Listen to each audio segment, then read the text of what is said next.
E aí, Sidney, quais são as características de fundos imobiliários de tijolo que você procura para colocar o seu dinheiro e são esses fundos que você fala, pô, esse daqui você pode ficar a vida inteira, porque esse daqui são os pilares para os seus tijolos. Exatamente. Esses pilares, eles são assim, quase que dogmas. Né? Se eu fosse aqui um padre, um rabino, um amã, eu sei, tem coisas que são a base da coisa. Base.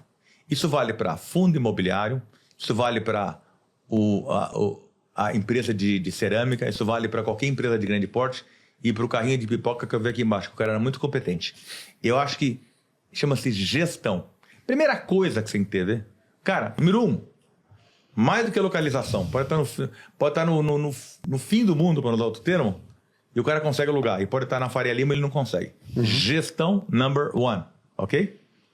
Número 2. Gestão, então, é a gestora, é o time que vai tomar conta daquele imóvel você tem que ver ali. Quem é o cara que está por trás daquilo. É muito importante. Sabe, seriedade, serenidade, eventualmente um bate-papo. Tem um fundo de shopping que tem um cara mais velho que toma conta do fundo, que está à frente daquilo.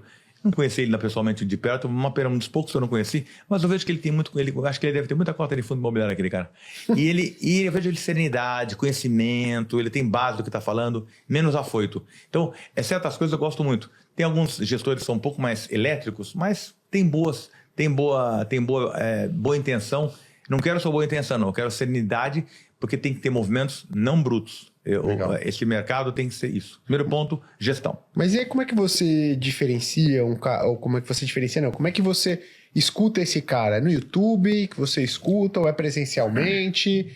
Sabe que assim, eu vi um pouco, eu vi agora no YouTube, numa entrevista que foi no do Clube Fio, acho. Um gestor, que eu também não quero citar não, mas um cara que eu gostei muito. Ele fez, um fundo grande que comprou outro fundo, que comprou um fundo que era de um banco, né? Vocês devem saber quem que é. Ele é uma coisa patriótica, né? Então eu vi o cara falando, e o cara fala com conhecimento de causa, ele fala com peso aquilo ali. E quem está por trás dele são administradores incríveis. Me dá muito, eu vejo muito YouTube, eu gostei daquilo, e na dúvida eu ligo e vou ter reunião lá, eu vou lá fazer o que você falou que você vai lá fazer, Ricardo. Você não vai lá visitar os caras? Eu vou lá falar. No papel, né? Não, vou lá conversar. E você vai vendo que não está tendo grandes mudanças, está tendo seriedade, serenidade.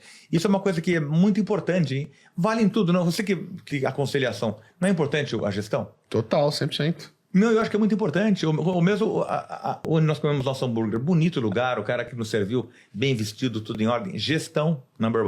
Legal. Segundo. Isso é legal porque a gente fala mesmo, se você tem um negócio bom com uma gestão ruim, falando de empresa, a gente não quer. A gente quer um negócio bom com uma gestão boa. Não, com certeza. Acho que é básico gestão. Segundo, como todo mundo fala, a localização. A localização é importante. Mas não acho que é imprescindível, não. Eu acho que tem uma boa gestão. Eu quando comecei meu negócio, a minha localização não é a óbvia, é Lapa.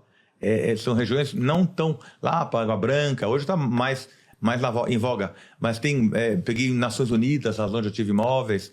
Então, eu acho que com uma boa gestão você pode ter em qualquer lugar. Então, boa gestão, localização facilita muito a vida do fundo, né? Legal. O terceiro negócio que eu vou falar aqui, que eu te falo, vou te adiantar nisso, é a alavancagem. Eu tenho pavor, coceira de alavancagem. Coceira. Porque é o seguinte, eu sou dono da minha empresa. Se eu quiser levantar dinheiro no banco para colocar no meu negócio, é só não distribuir dividendo. Eu pago o banco, pago as cotas, tudo bem. Mas o dono do negócio, ele pode fazer aquilo. Um gestor de fundo imobiliário, que as pessoas entram para ter um pouquinho de renda, dinheirinho que entra todo mês, ela não quer que o cara se endivide. Não quer. Então, a dívida é muito complicada. Então, fundos imobiliários de tijolo para pagar dividendos normal, eu chego em 10%, eu já fico com coceira a passar disso. Agora, eu vi uns dias atrás uma entrevista de um fundo importante aí, que eles foram até fundadores de um fundo de logística, depois foi incorporado, hoje é um fundo de logística importante, e eles fizeram uma captação de 1.250 bi, e eu vi o cara falando, e é um fundo que tem muito ganho de capital. E faz movimentações importantíssimas. Ele compra imóveis bem localizados, imóveis de renda urbana, em locais que já nem cabe mais ter aquela agência de banco, vale a pena de repente demolir aquilo e fazer um prédio. Então aquilo ali, eu vi um cara muito competente, e eu até falei assim, porque para mim a alavancagem é a palavra, mas esse fundo estava alavancado acho que uns 35%.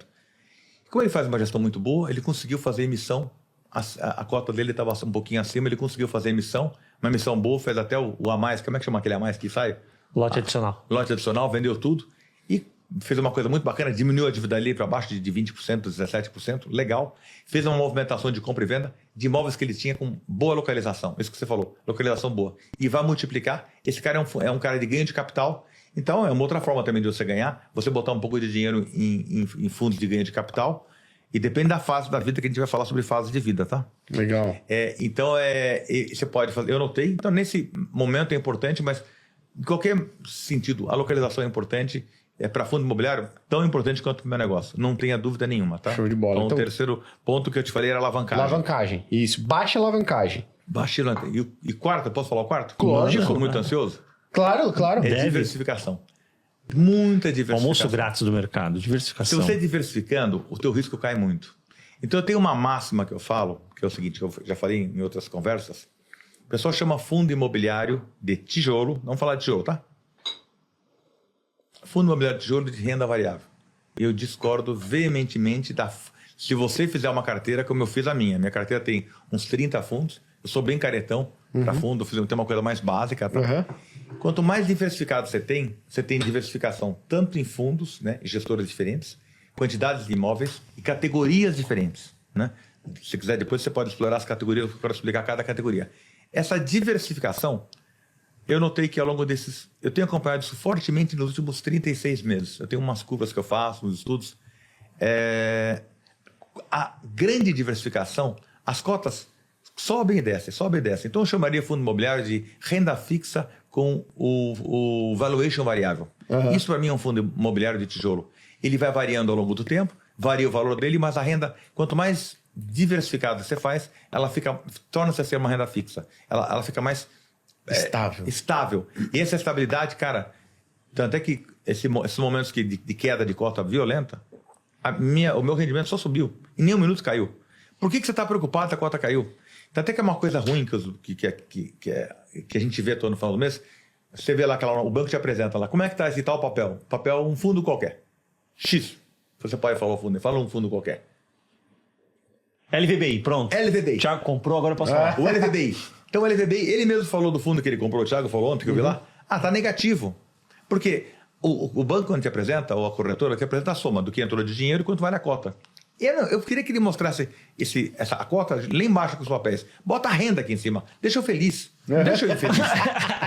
Deixa eu feliz. Então, se você colocar a renda, eu vejo as minhas planilhas, linhas, fico acompanhando só quanto que é a minha renda por mês. E eu sempre faço a minha renda sobre o que vale, né?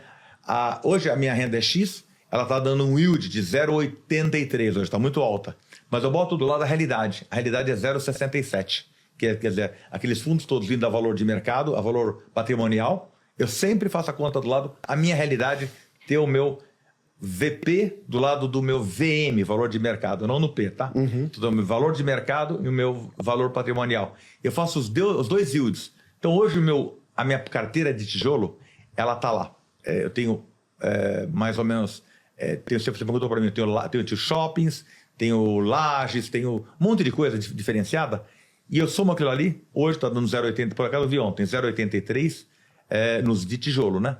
E se eu fosse fazer o real, dava 0,67, 0,65, sei lá. Que é mais ou menos a realidade do que tem que ser. Então eu acho que isso dá uma perenidade, mas o valor, tanto faz esse yield, estou dizendo o valor. Sim. Está dando lá, sei lá, quanto que eu recebo? 15 mil por mês? 15 mil reais por mês? 15 mil reais por mês? Então está dando 15 mil reais por mês, e esse mês foi 15,100, outro mês 15,150. Então não mudou. Mas você vê lá o valor, pum. É susto, entendeu? Então sobe, não olha para aquele lado, faz assim, ó. Não olha. Não olha, fica quietinho, fica vendo sua renda. E entrou a renda, reinveste. E faz mais um outro negocinho para reinvestir um pouquinho mais. Ajuda pra caramba. Legal.